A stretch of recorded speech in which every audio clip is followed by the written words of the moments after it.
అధిక ఆకలిని తగ్గించుకోవడానికి పథ్యాహారం తయారు చేసుకోవడానికి కావలసిన పదార్థాలు: పాలు, చక్కెర, యష్టి మధు, బలావేర్లు, అంజీర్ పళ్ళు.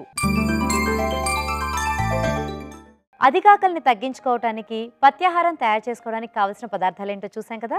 దాని తయారీ విధానం ఏంటో ఇప్పుడు తెలుసుకుందాం. ఎలా తయారు చేయాలి డాక్టర్ గారు? దీనికి ముందు కావాల్సిన పదార్థాలన్నీ మనం విడిగా పెట్టించుకుందాము. తర్వాత ఏంటంటే వీటన్నింటిని కూడా మనం పాలల్లో మరిగించాలి కనుక ముందు స్టవ్ వెలిగించి పాలు పెట్టుకుందాం. దాంట్లో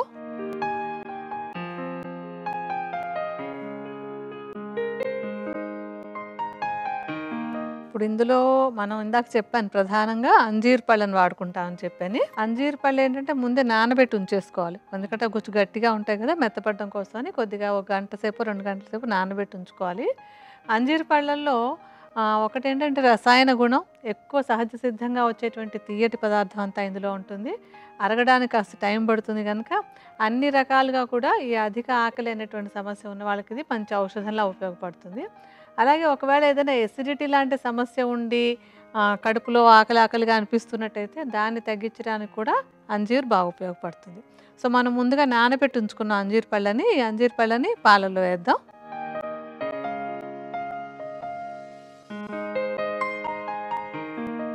తర్వాత బలావేర్లు కూడా ఏంటంటే పేరులోనే ఉంది బలాన్ని ఇచ్చేటువంటివని. అంటే శరీరానికి మంచి బలాన్ని ఇస్తాయి, చక్కటి రసాయనం. అలాగే ఏంటంటే ఇంకా ఎక్కువ ఆకలి వేసేస్తుందంటే వాత దోషంలో ఇంబ్యాలెన్స్ కూడా ఉంటుంది. వాత దోషాన్ని తగ్గించడానికి కూడా ఈ బలావేర్లు బాగా ఉపయోగపడతాయి. సో బలావేర్లని పొడిలాగా చేసేసుకుని ఇదేంటంటే ఎప్పటికప్పుడు వాడుకుంటూ ఉంటాం. 1 చెంచాడు బలావేర్ల చూర్ణాన్ని కూడా ఈ పాలల్లో వేద్దాం మనం. తర్వాత ద్రవ్యం యష్టి మధు. ఈ యష్టి మధు అనేటువంటిది కూడా చక్కటి రసాయనం ఇది. ఇంకొకటి ఏంటంటే ఇందాకటి నుంచి మనం చెప్పుకుంటున్నట్టు కడుపులో ఎసిడిటీ లాంటి సమస్య ఏదైనా ఉండి ఆకలి అని అనిపిస్తున్నట్టయితే ఎసిడిటీ తగ్గించడానికి యష్టి మధు ఒక చక్కటి మంచి ఔషధం అనమాట. అంటే రసాయనంగా పనిచేస్తుంది, ఎసిడిటీని తగ్గిస్తుంది, శరీరానికి ఎలాంటి హాని చేయదు. సో మనం ఈ యష్టి మధుని కూడా తీసుకున్నాం. యష్టి మధు చూర్ణాన్ని కూడా 1 చెంచాడు ఈ పాలల్లో వేసుకుందాము.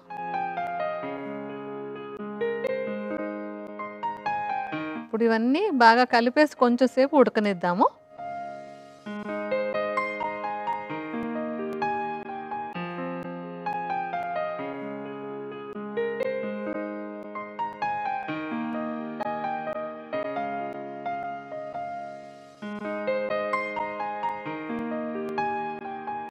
ఇప్పుడు ఇది బాగా ఉడికి మరుగుతోంది కదా, ఈ సమయంలో ఏంటంటే కొంచెం చక్కెర కూడా కలుపుకోవాలి.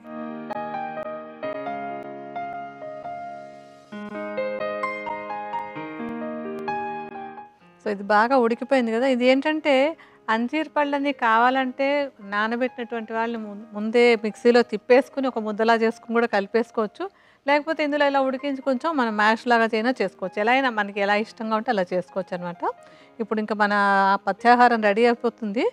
స్టవ్ ఆపేసి మనం బౌల్లోకి తీసేసుకుందాం.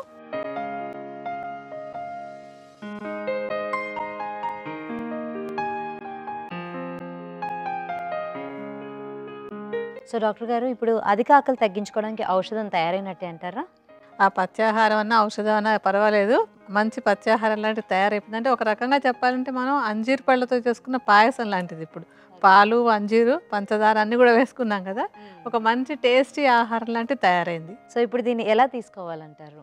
అంటే ఈ అధిక ఆకలితో బాధపడుతున్నటువంటి వాళ్ళు సుమారుగా ఇప్పుడు మనం చేసినంత పరిమాణంలో చేసుకుని అవసరాన్ని బట్టి 2 పూట్ల కానీ 1 పూట కానీ ఒక స్నాక్ లాగా లేకపోతే ఒక బ్రేక్ఫాస్ట్ లాగానే ఏదో ఒక టైంలో తీసుకుంటూ ఉన్నట్టయితే కనుక ఈ అధిక ఆకలి అనేటువంటి సమస్య అదుపులో ఉంటుంది.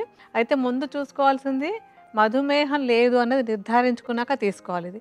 ఎందుకంటే మనం ఇందులో అంతా అంజీర్ పళ్ళు, చక్కెర అన్నీ వేస్తున్నాం, అన్నీ తీపి. మళ్ళీ అందుకనే మధుమేహం ఉందా లేదా అని నిర్ధారించుకొని అది లేదు అని తేలిన తర్వాత ఇంకా ఏ ఇతర కారణాల వల్ల అధిక ఆకలి ఉన్నా కానీ ఇది చక్కటి మంచి పథ్యాహారంగా ఉపయోగపడుతుంది. నిత్యం తీసుకోవచ్చు ఇది.